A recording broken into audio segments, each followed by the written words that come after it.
Raise a glass and welcome Mr. Don Bentley back for his third go-round. What? 3? Who let him in here? I can't believe that. Thank you. Congratulations. Glad to be back. Well, Don, Target Acquired is your first foray into the Tom Clancy and Jack Ryan Jr. universe. Can you give our readers just an idea of what they're in for this time out? Yeah, so I wanted to take the book and neck it down as tight around Jack Ryan Jr. as I could, because taking over the series is super intimidating, and there's so many great writers beforehand, and so it really focuses just on Jack Ryan Jr. and it focuses on him being in Israel, in Tel Aviv, which is one of my favorite cities in the world, and him interrupting something simple, what seems like a simple assault or a simple altercation, and it turns into an adventure where Jack has to protect this woman scientist who might have in her head the ability to unleash the next apocalypse. So just small stakes. That's what I do. Just small. Well, one of the things you explored in this book that I found fascinating is the complicated relationships between agencies, even with the longtime allies such as Israel, but also within our own national apparatus. And I know the campus is a fictional organization, but you worked counter intel for the FBI. Yeah. And no doubt you had to interact with other agencies. When that was happening and you decide, you were pursuing your writing career, were those experiences something you knew you were going to explore in fiction? Yeah, I don't know if I knew it at the time. You might be giving me a little too much credit there. But when I sat down later to write,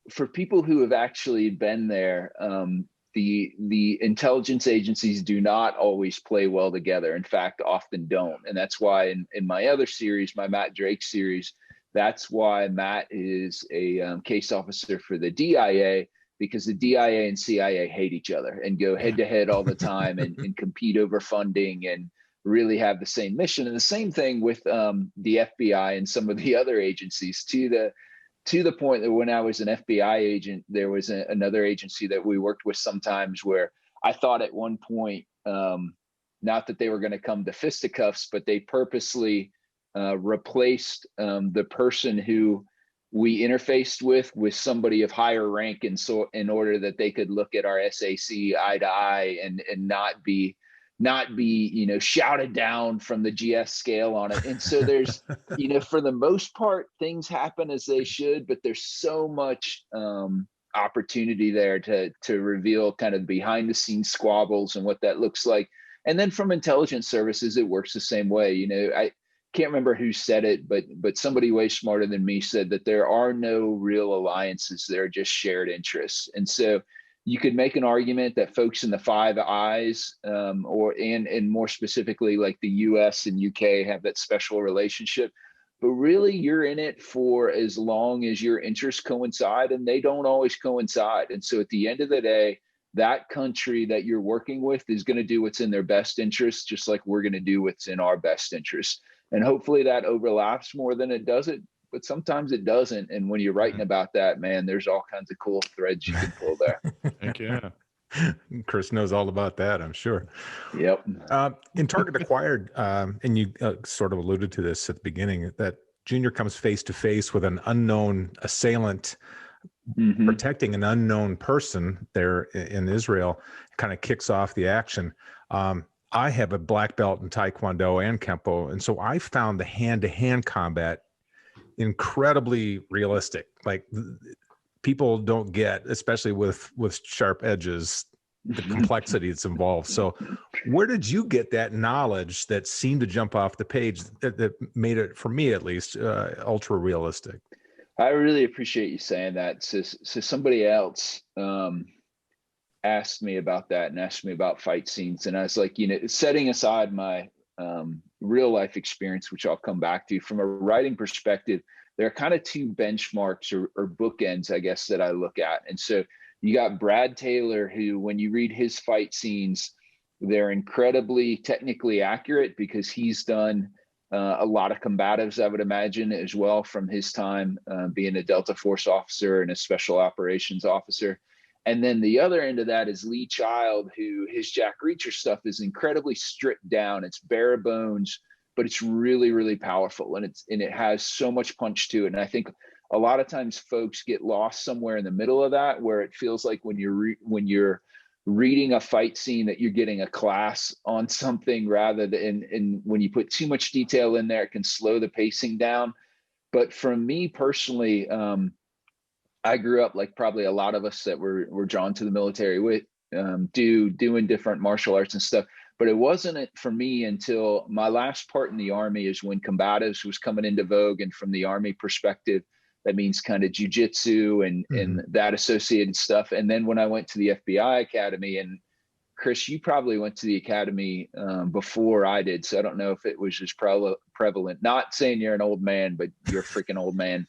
And in the Academy, the FBI Academy, they really did a mishmash of a whole bunch of stuff. So a lot of jujitsu, a lot of just striking stuff, but it was all based on how do you get to a dominant body position because you have a pistol and you don't want to be down choking a guy out or choking a girl out when you have a pistol. And so how do you get to the position where you can use that weapon that you have? And at the same time, what they drilled home for you is how deadly other weapons are. And so there were, at the end of combatives classes, there were so many times, and Chris, I imagine they did something similar to you, where you were feeling pretty good coming out of this combatives class. And then what they would show you is dashboard camera from footage that had gone wrong for police officers. And it would just like gut punch you and just wrench you watching these, everything from lethal things happening to guys getting beat up and stuff. And one of the things they drilled in your head over and over again is how deadly a knife is. And in fact, and I can't remember what the distance is now, like call it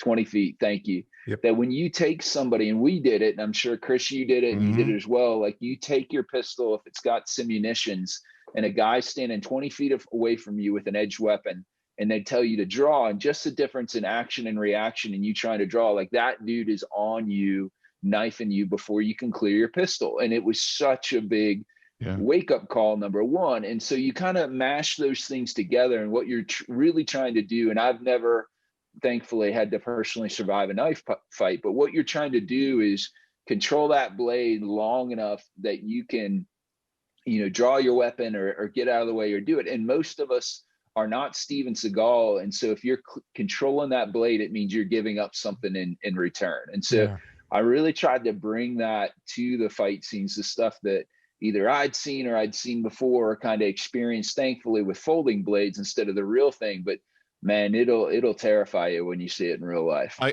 got to tell you, when I was reading a particular scene with that knife, it took me back to the Academy, because we did a lot of drills with knife fighting. And one of the things that was drilled into our heads was that in a knife fight, you're gonna get stabbed, you're gonna get cut. You're just gonna. And it's all about controlling the blade, which means you're getting hands on. And I like, and it was so funny because I could see it in my head now as I was reading it. I like how Jack had to make a decision between going for his own weapon or controlling the knife that was in front of him. Like what was more important? And it's a split decision thing, and he was going to get stabbed regardless of what's going to happen. When I was doing a lot of training, we found that disarming pistol and weapon and firearms from people was about 3 times easier than it was with a bladed edge. And so when I read that, it was pretty, I felt like you were like dead on, man. Thank you. Yeah. When you do, so the way the FBI Academy works is you do combatives. And like what you were saying exactly, Mike, like you figure out, it's the magic distance where if you can touch the guy's elbow, you can probably take the pistol away from him before he can use it. Or if you actually they teach you, if a dude comes up against you with a gun in your back, you actually back up until you can feel the gun against you, because you're closing that distance. But you do so much combatives, at the end, you feel like, and the Secret Service, I'm sure you all have a version of Hogan's Alley, but you go to this town and you get killed so many times that over and over. You're feeling afterwards, you're like, oh, am I ever going to live? I suck.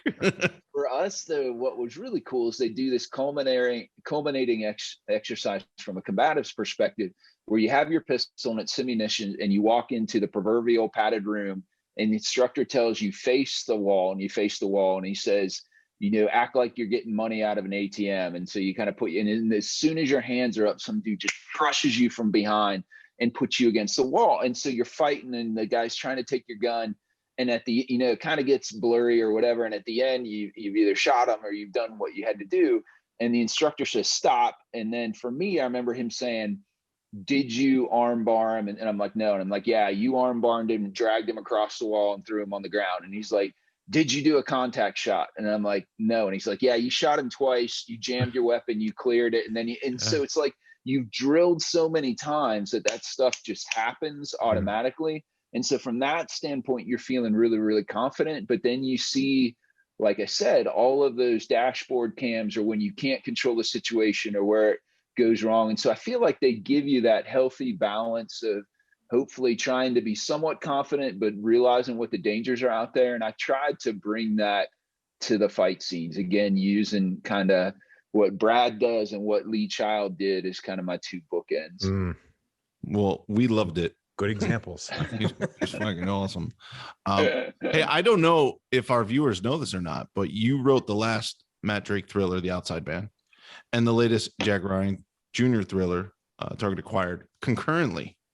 The Outside Man, it's first person point of view. This book is third person. I can only imagine the difficulty and the stress of keeping the stories, the characters separate. Or were you afraid of some bleed through? Were you afraid Jack Ryan Jr. was going to sound more like Matt Drake and vice versa?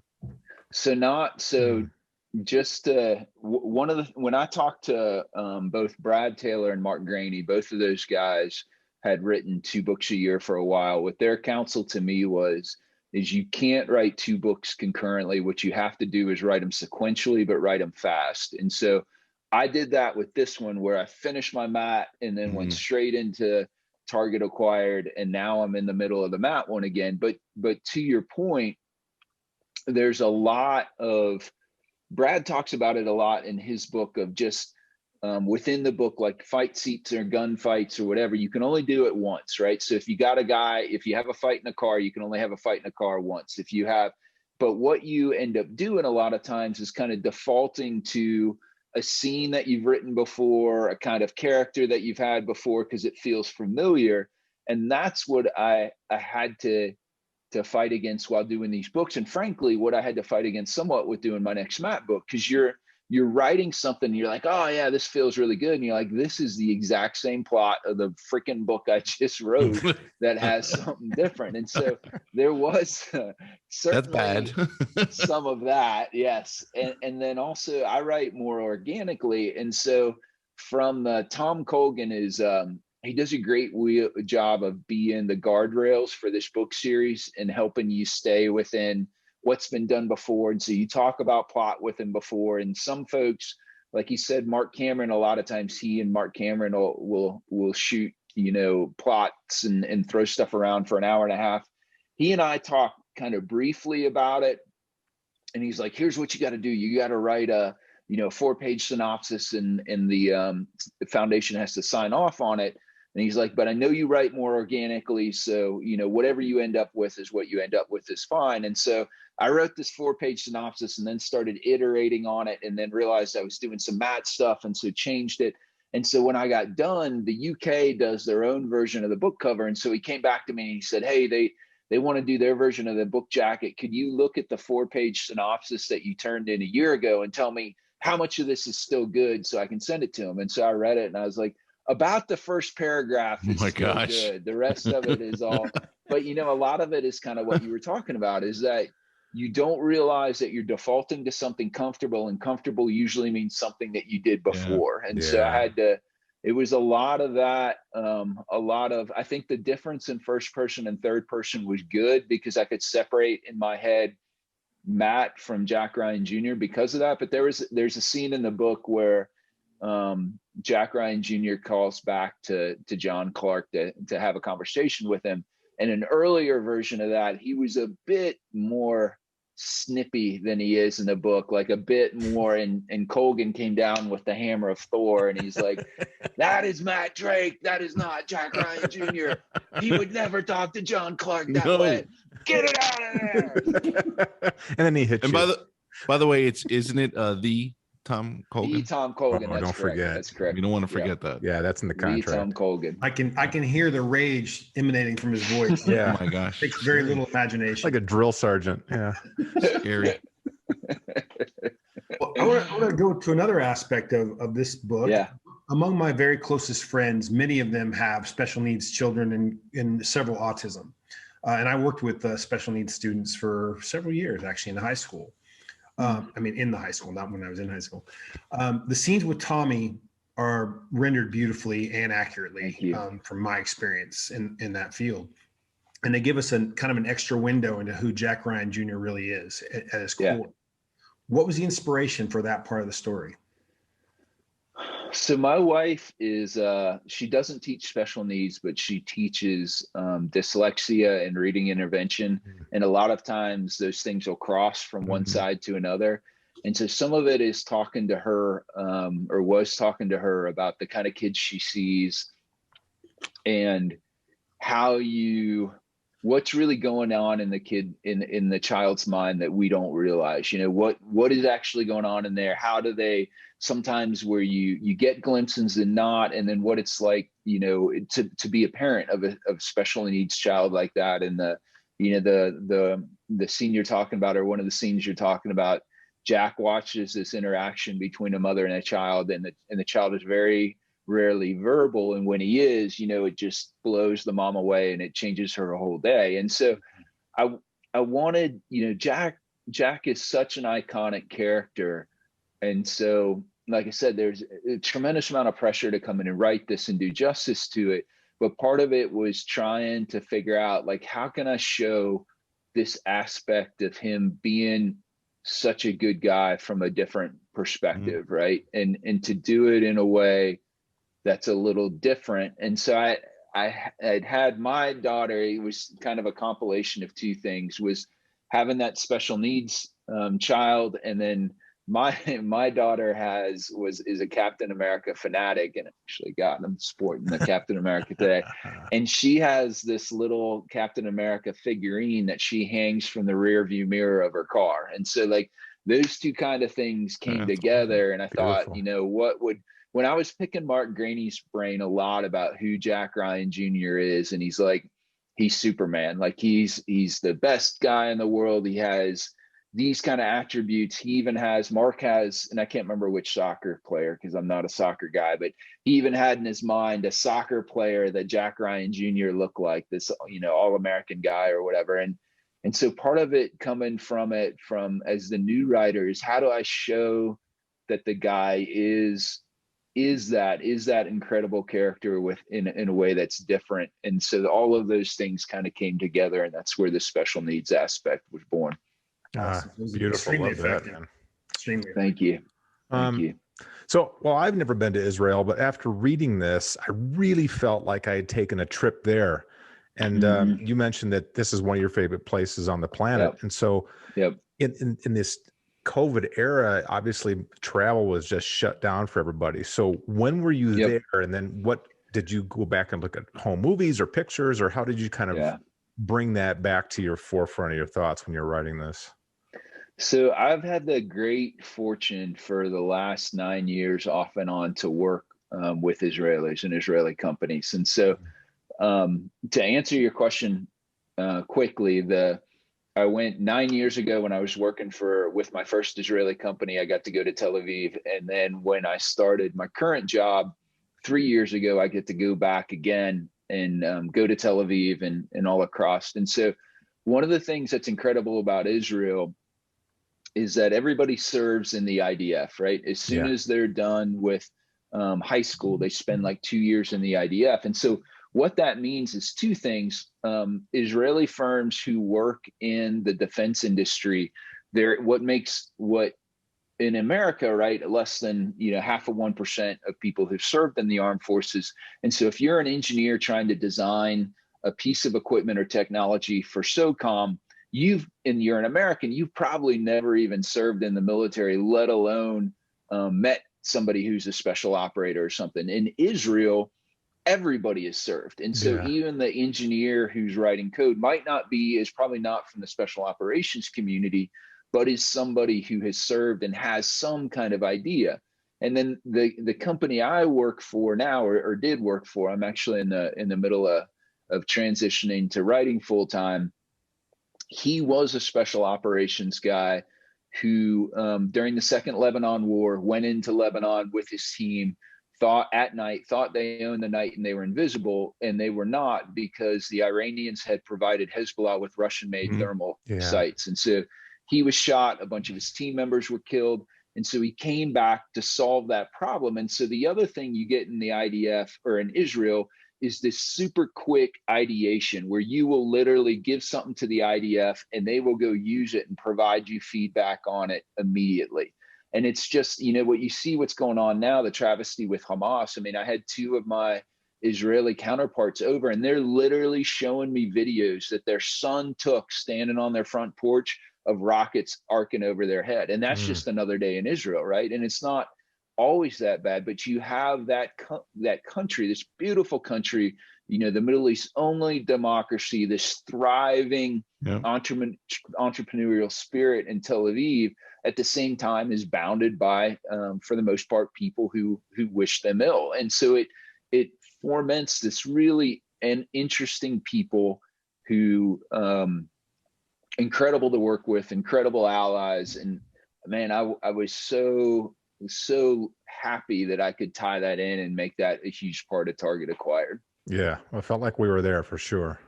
Yeah, thank you. Within the pages of Target Acquired, you managed to include references to Lord of the Rings, the Eye of Sauron, Braveheart, stories about V1 flying bombs, and to a lesser extent, the Passion of the Christ. And I won't explain what that means. But doing all that, it draws the reader further into the story. It helps with understanding the characters, the setting.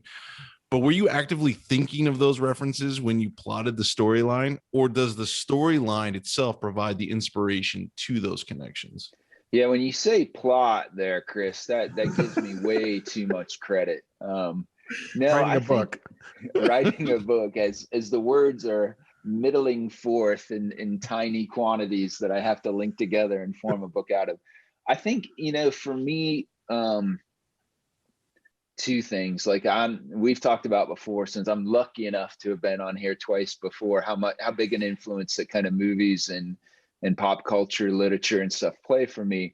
And when I think about something complex or a storyline or something, it's usually a novel or a book or something like that comes into it. And I think part of that is how we work as human beings, where if you take something unfamiliar but can tie something familiar with it, that immediately gives you a frame of reference to be able to do that. And that's some of the reason why I do it. And then some of it, honestly, is, this job a lot of times is really, really hard, but there are things that you can do that are really fun. And so I thought, the ISRN thing you talk about is kind of that conversation, or one of the conversations between Jack and Gavin. And again, being the new guy on the block who's writing these iconic characters for the first time, like, how can I make this interaction really funny? And how can I, and so, having the idea that one guy's a Tolkien nerd and the other guy has no idea what he's talking about. Zilch. Yeah, exactly. And I don't know, man, that's just how my brain works, but I think it does help. Like you said, kind of the perspective of maybe making something that's unfamiliar familiar by tying those two together. Okay, I want to take a moment now to thank our sister company, Gnawbone Studios, for sponsoring Don's interview.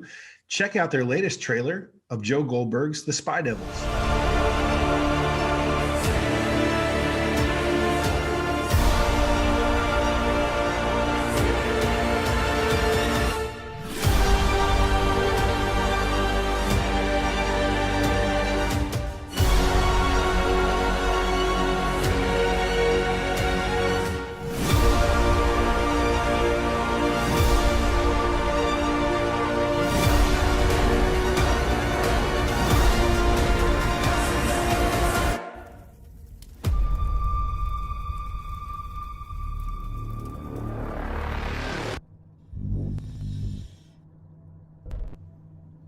So Don, we all know that you were a hotshot Apache pilot, and well, sort of was the most lethal helicopter this side of Airwolf. Is the most lethal helicopter this side of Airwolf.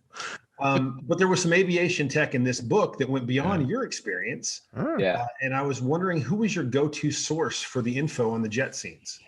So believe it or not, when I was in 7th grade in Sunday school, this new kid shows up from Africa who was a missionary kid, and we ended up becoming friends and have stayed friends off and on. And he went on to the Air Force Academy and flew F-16s for 25 years or something, and then retired. And he now flies for something called Mission Aviation in Haiti, where they do a bunch of stuff where they fly out to remote areas and take folks who are medically injured or something like that and fly them back. And so I had this idea for a scene, and I knew it was way beyond what I knew how to do.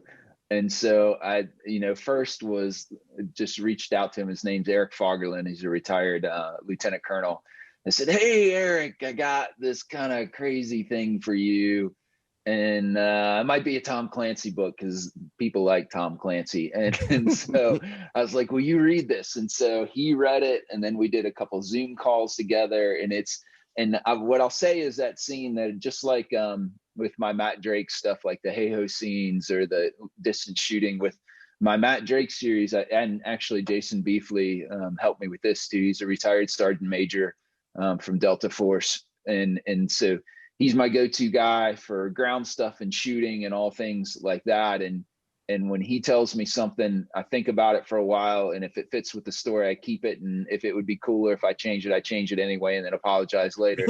I tried to take most of what Eric said would work or not, but man, if it was better for the story, I just threw that out. And I told him as much. I'm like, I will get, apparently in the Clancy book, you can't do dedications or acknowledgments. So I have to thank him in the next Matt Drake book. But I'm like, I'll thank you, and also put the disclaimer on here that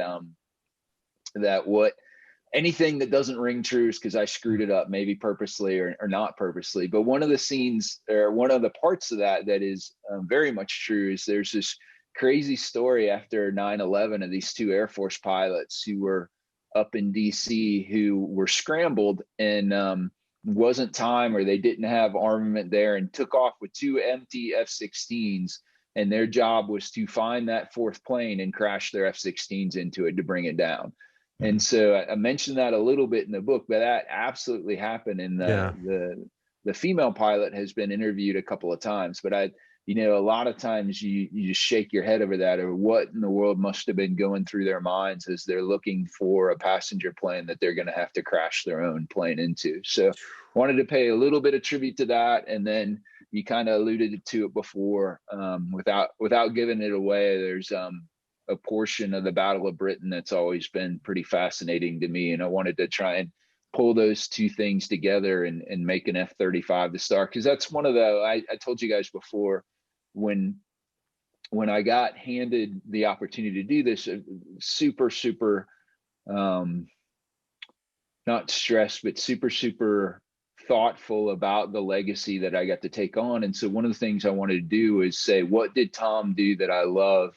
And what of those things can I pull into this? And during Red Storm Rising, still to this day, one of my favorite scenes is that F-14 doing a strafing run on the Russian tanker that's full of troops and equipment. And I can't remember if it was off the coast to Iceland or Greenland or where it was, but I just loved how Tom put you in the front seat of that F-14, doing gun runs on there. And so I wanted to try and incorporate as much of that as I could, that, put you in the bird's eye view. And so hopefully I got to do that. Love that. I thought so. So you mentioned that this was the most challenging book you wrote. Yeah. Or had to write. Yeah. That you almost ditched one of the climatic scenes at the end of the story because you didn't think it was going to work out. Without giving any spoilers, though, can you elaborate on why you hesitated and how you overcame your doubt that it could work? Yeah. So as much as I make fun of Mr. Tom Colgan, one of the things he's very good at, the Tom Colgan, and I have to say that he does some things that a lot of editors don't. Like with my first Matt Drake book, Without Sanction.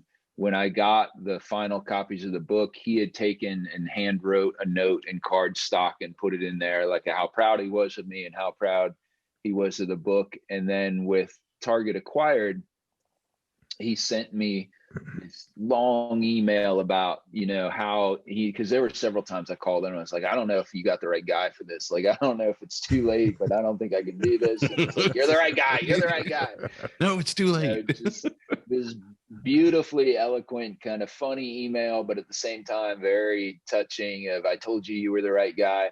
And so one of the things that he says all the time is he'll use Mark Greaney as an example. And he's like, one of the things that makes Mark a great writer is that he's never content to just rest on his laurels, right? And so whether that's the last Gray Man, which the title escapes me now, but where he switched it to first person and he'd never done that before. Yeah. 1 minute out. Yeah, thank you. And that he constantly does things like that and he pushes himself. And Tom said, Mark is a good enough writer now and well enough to establish that not that he would mail it in, but he could write the next Gray Man as an episodic thing and people would still buy the crap out of that book because it's a good book, but he won't do it because he's that good of a writer. And so I many times will overwrite. We were joking about it before, and I'll have entire points of view that I'll get to the final editing thing. And I'm like, I'm cutting all that out. It'd be too much work to make it work, or I don't know if I can.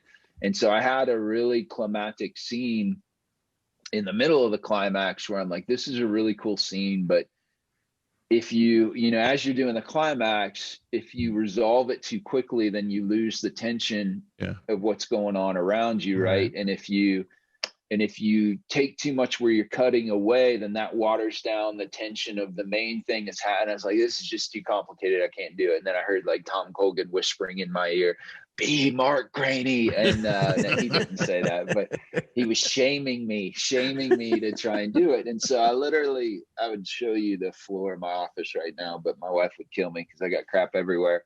I literally took just from the final 75 pages and put note cards all across the bottom or all across the floor, because the climax has, I don't even know how many points of view, and a bunch of them intersect around key things that happen. And so I had to sort all of those out and figure out. And then I had this really cool sequence that I thought was a great sequence, but I was like, I don't know if I can fit it in there. And so I moved the index cards around for a while and I'm like, I just can't do it. And then I heard, be like Mark Greaney. And so I figured out finally how to do it and put it in there. And it was the hardest, not just that sequence, but that whole climax, because of, like I said, because you want to give the reader this candy that they love, that they come for it, but you're also worried about, if I cut away too many times, so they lose this. If I end it here, how does it need to conclude? How do I keep this part? And it was crazy. And I rewrote it and I almost yanked that whole thing out and then finally figured out how to make it work. And that sequence has seemed to really, really resonate with people. So I'm super, super glad I kept it in there, but man, was it a struggle. When you hear Mark, when you hear Tom's voice in your ear, is it more Yoda or Obi-Wan Kenobi? Which tone of voice? Definitely Yoda, right? I mean, his grammar does mirror Yoda sometimes. I'm not gonna lie. Like but I feel like there's more. I can't think of a good character, but there's more shame involved than either Yoda or it's kind of like Mark Greaney would have figured this out last week. I don't know why you're still working on this. It's like our wives, I think, right? Yeah. Exactly. And if you ever hear, not that I'm poking fun at Mark, he says something really cool a lot when in interviews where he talks about how he got to where he is now. And he's like, I think about when it gets really hard, I think most people would quit right now. So even if I do this one more page or one more day, I'm beyond where most people are because they just quit. And so then I got Mark over here saying, keep the thing in because most people would take it out. And But how do you get anything done with all those voices in your head? So many voices. There's a lot of medications available to you for that. Yeah. Well,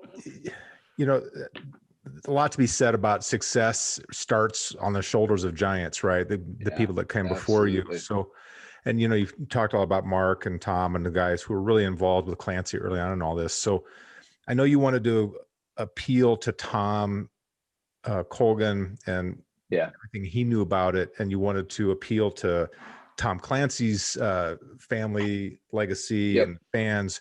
How important was it for you to satisfy your need to get Mark Graney's stamp of approval on what you did? He's such a good guy that I can't, even if he hated it, I think he would find something about it to say that he liked it, just to be able to tell you he liked it. And he was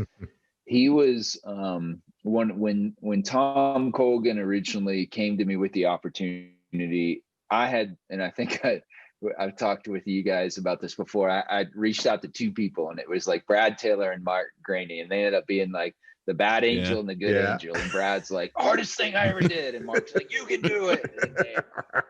But he was like, even talk to him. Mark's such a good dude, and he's so self-effacing that he's like, hey, when I went into it with Tom, I got the opportunity, and I wrote a couple scenes to show what it would be like, and he makes you believe when you talk to him that you can do it. And he was so kind. I give him kind of crap for it, but I asked him about the Bible, and he's like, I don't have a Bible, but I'll send you everything I have, and I'll answer your questions, and just, such a good dude. And so you have in Mike Madden the same way. We haven't talked about Mike too. Mike wrote the books before me, and Firing Point was incredible.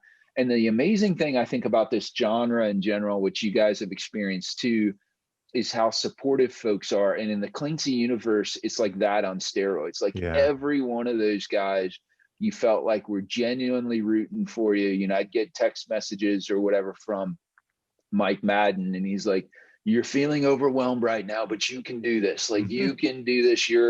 Tom Colgan is, and a lot of it, as much as I make fun of Tom, he has this mythical quality of being able to pick the right writers for the right series. So whether it's like Josh Hood for the Ludlum thing, or Mark Graney or stuff, and they're like, if Tom picked you, you're the right guy. And it's kind of like that did feel a little Skywalker-ish, you are the guy. And so, but they were the right guy. You are.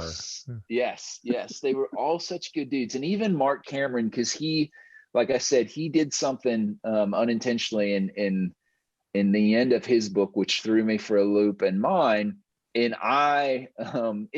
we all think the same, right? Because we're all writing stories from the same viewpoint. And so I had something I was going to do, which would have completely wrecked the book that he was working on. And so I called him up, and he's like, okay, you can do that. Just let me see a draft of it, because I'm going to have to rewrite about 75,000 words or something like that. It was just totally like off. And I was like, all right, Mark, I won't do it.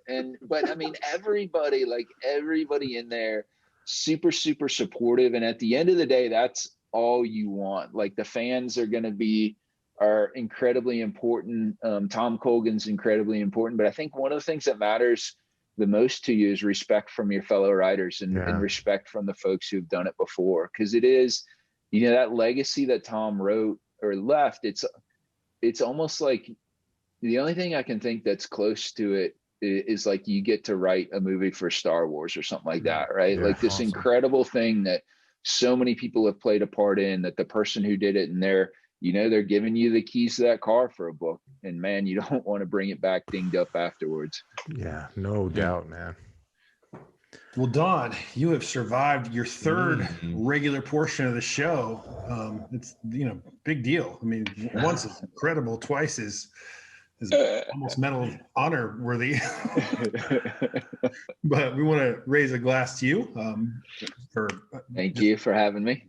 Being such a good sport, but as you know, you're not done. I was hoping that this part had been discontinued. I was hoping. No. Actually, you're right. We're doing 17 questions.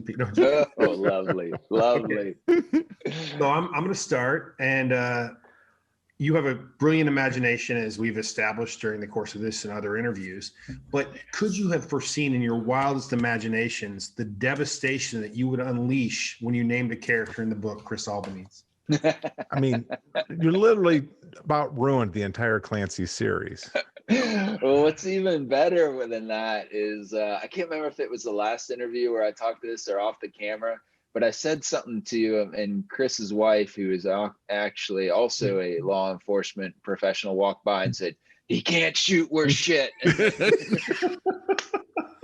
Get her in here. Where is she? Thank God for that, because the crew, that was kind of like the Yoko Ono moment for the crew. Yeah, right. How many messages? Wait. How many messages did you guys get from me of Jump the shark on that one? Yeah. Well, in my phone, he is actually Jack Ryan Jr.'s firearms instructor. That's and I have to admit, like, that was one of the points I was most worried about, because every well-read individual knows that an FBI agent outshoots a Secret Service. I knew you were going that way, dude. So I mean, that's just universal be knowledge. Realistic, it should have been an FBI agent that taught him, but whatever. And, shooting at legs is actually never intentional on Chris's part; it just happens.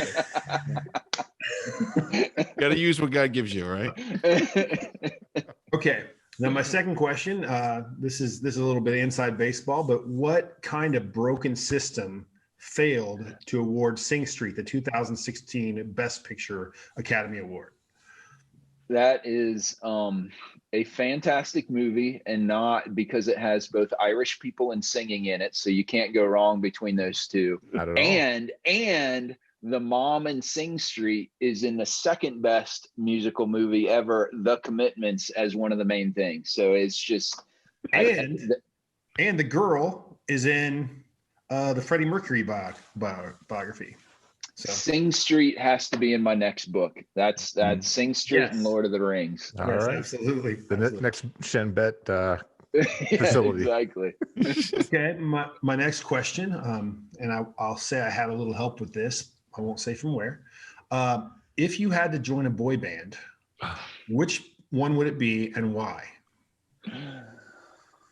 98 degrees. Tom Colgan tells you have to. You know what? The only boy band I can think of right now is NSYNC. So there you go. Yeah. There you go. Yeah, but why? Why would it be NSYNC? Why? Because we still know who Justin Timberlake is. So there must be something there. I don't know. Okay. Now, we have a bonus question. It was a write-in question. Oh, write-ins. Oh, no. A William Schwahegart, I think his name. Yeah, that sounds about right. He'd make a good scientist if he was a woman named that guy. That's all I'm going to say. And his question is, which Sex and the City's character speaks to you the most?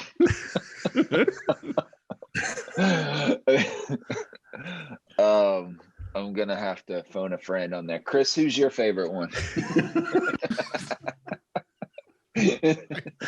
Me on the spot. Obi-Wan?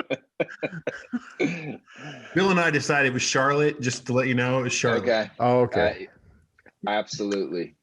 Hey, on a completely side note, my brother is on every single episode of Sex and the City. Nice. Is the opening credits? He's in the opening credits. Ah. I'd say I'm shocked, but somehow I'm It's in not. Albanese. Come on, right? Yeah, exactly. Wandered onto the set. All right, I'm up. Okay, so I had to do some deep dive research for this interview because this is your third time, and we had covered everything. So yeah, don't waste my freaking time. Don't waste it. So I found some interesting Twitter posts referencing it. And as a former FBI agent, I want to test your investigative mind in identifying these anonymous posters. Okay. And so since they're printed on paper, so this is real. Okay. This was posted by at Team Ottermom. If it wasn't for those open bar conference photos, my nightmare representing Don Bentley would be over. Hashtag never drinking again. As an FBI agent, can you identify this person? I think there is only one woman in my life who has a fixation with otters, and that would have to be my agent, Miss Barbara Powell. Okay. All right. Well, we'll write that down. I think he's right. Okay. This was posted by @GreenMachineGotNothingOnMe. Dad @Don Bentley. My friends already know you're an author now. For the love of God, please stop drunk texting them pics of your book covers. #embarrassedAF. That actually could be any one of my children. One of the cool things about being a writer is they thought it was neat when Without Sanction came out, and now they frankly could care less. And in fact, I have now their friends that come to me and say, hey, my mom or my dad wanted to know what book you were working on. And I asked Kalia, my 14-year-old, and she's like, is he still writing books? So that's what I got now. So when their friends come in, I just happen to be, oh, look, I'm yes, I'm Clancy. Me. But that's how I roll. Oh, wallpaper the room in your book cover. All right. This was posted by @TheCrewReviews. Sounds pretty, I mean, these guys sound pretty sharp. All right. No. Hey, @Don Bentley. Greatly appreciate the case of Silver Oak wine delivered yesterday. We regret our 1-star review of Target Acquired and will promptly change it to a 5. Our bad. #no shame in our game. Any way of identifying this or these individuals? Sir, you guys, like, I'm not kidding. Before the freaking book ever came out, because I obsess over Goodreads review, there were 3 or 4 people 1-starring me before. Like, I hadn't even seen the book, and they're 1-starring, 1-starring, 1-starring. I knew it was you. Sucker. Sorry, delivery issues. All right, this is the last. So one. jealous. The jealousy gets to me sometimes. I don't know. This is @Lonely Texas Rose. Honey @Don Bentley. I don't care how many books you write. I'm not wearing that, and we're not changing our name to Clancy. Stop bringing it up. End of discussion. #Mom was right about him. Any way of notifying this individual your displeasure? I mean, I feel like we aren't cleared to talk about that at this level. That's what I'm going to say right now. Got it. All right. Well, I'm glad we got that cleared up. Folks. Rather give us the next book title than get. All right, so I get to ask 3 questions. Several Clancy books from now, do you think you'll regret killing off a particular character? Yeah, I will. I always seem to regret killing off characters, and yeah, I think I will. I'm regretting it. I'm regretting it. I didn't even write the damn story. I'm hoping that there are more where that came from, and Chris can text me the details. That's all I'm hoping. All right. Now the next one is actually, this is a serious question. In future books, will we see more of Jack Ryan Jr.'s pistol instructor? If he wants to keep his contract. We might see more of Jack Ryan Jr.'s pistol instructor's wife, because apparently she's the one who can actually shoot. So that's all I'm going to say about that. That's all right. That's okay. I was going to make a comment. Never mind. Well, this will be my. All right. With that being said, I'm a little biased, but page 137, everybody, page 137 is by far the best page you have ever written in 3 books now. Page 137. And that's it. I use my 3rd question to make a true and accurate statement. Hang on, let me flip to that. Well, here's to Don's 3rd and final appearance in the show. Sorry, Tom, we've ruined his career already. Run off again. I'm getting a text right now from Tom Clancy.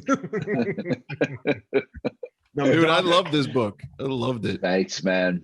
Thank you. Yeah, great sport, man. This is like, you're gonna level up here, buddy. Thanks, this was top notch, folks. And hopefully the Tom Clancy people who are unaware of these 2 fabulous books will discover them. I mean, honestly, I think that'll happen. I think people are gonna go, this dude can rise. You got anything else? Absolutely. I hope so, man. I got the book, and I sat down. I was like, Don Bentley, let me read it. Can't be that good, but let me read it. Like the same day, I like almost finished the damn thing. I was like, son of a bitch, you wrote a good book. Damn it. Thanks. Actually not a good book, a fucking great book. Yeah. Thank you. Yeah. I was very busy and still finished it in a 2-day time. And I mean, I had a lot going on and I still managed to. I have all these Tom Clancy books behind me here, and this fits right in with them beautifully. This should make the Clancy family quite proud because it fits right in with all the others that I've read. So I really appreciate that, guys. That is it's like I said, I mean, it's obviously I never got to meet Tom Clancy, but I meant to grab it for this interview and forgot, but I dug in and found like one of my dog-eared, beaten up copies of Cardinal in the Kremlin that was a paperback. And it's still crazy to think, that I got to write in the same universe my hero created. So when you do that, like I said, you want to give something that the fans are going to like, and you want to do something that's frankly, that's worthy of that name. And so I appreciate you guys saying that. Thank you. No problem. And absolutely. And also have your publicity team get with me on the shoot for the third cover. I'd like to make it. You've been working on your triceps. They're going to be an even closer and closer, and just the tricep. Push them from the backside. Tricep. Dude. Cheers, brother. Cheers. Yeah, thanks, guys. I appreciate it, man. Salud. I'd like to thank tonight's guest, Mr. Don Bentley, whose Target acquired. His first book in the Tom Clancy series is out now, and it's spectacular. Yes. Get out there and buy it, and join us every Monday, or maybe every other Monday during the summer, for another outstanding episode of the Crew Reviews. Kids are out of school, baby. All right. Cheers, boys. Cheers. I'm out of drink, so cheers.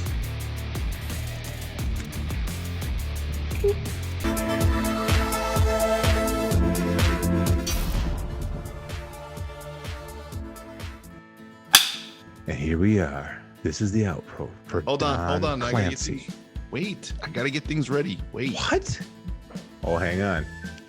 Okay, go. Here we go. 3, 2, yeah. We want to thank tonight's guest, Mr. Don Bentley, whose Target acquired. His first foray into the Tom Clancy universe is spectacular. He took this opportunity, and I don't know where I'm going. I know where you're going. I need to start planning out what I say. You're going to take two. I want to thank tonight's guest, Mr. Don Bentley, whose first book in the Tom Clancy series, Target Acquired, is now available, and it is freaking outstanding. Get to your bookstore. What was that? What was that, Chris? Sister Mary. Show me again. I didn't see it. I just saw like the...